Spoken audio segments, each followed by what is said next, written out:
ভাই আপনারা এখানে কি করতেছেন?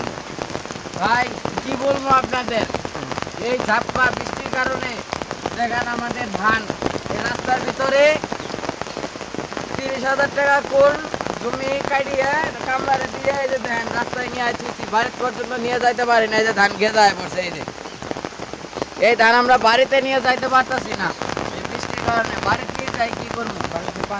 বাড়িতে পানি আমাদের এই শেরপুরে শিবর দিতে এত পরিমাণ পানি, মনে করেন যে ধান যে বাড়িতে রাখবো বাড়ির ভিতরে তাও রাখতে পারতাছি না।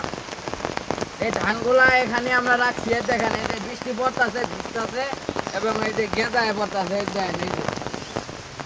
এই যে সবগুলা ধান এই দেখেন পিলা দিয়ে ছুঁয়ে রাখছি, বাড়িতে নিয়ে যাইতে পারতাছি না।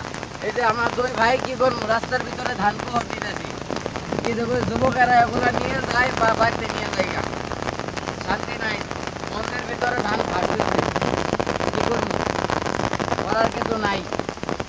হ্যাঁ না, আপনাকে আমাদের ডক্টরের কাছে একটা দাবি, দাবিটা হলো আমাদের ঝাপ্পার কারণে যে পরিমাণ ধান ক্ষয়ক্ষতি হয়েছে, আর যদি আমাদের ফারাক্কার বান আমাদের এই বাংলাদেশে ছেড়ে দেয় তাহলে মনে করেন যে আমাদের অনেক ক্ষয়ক্ষতি হয়ে যাবে।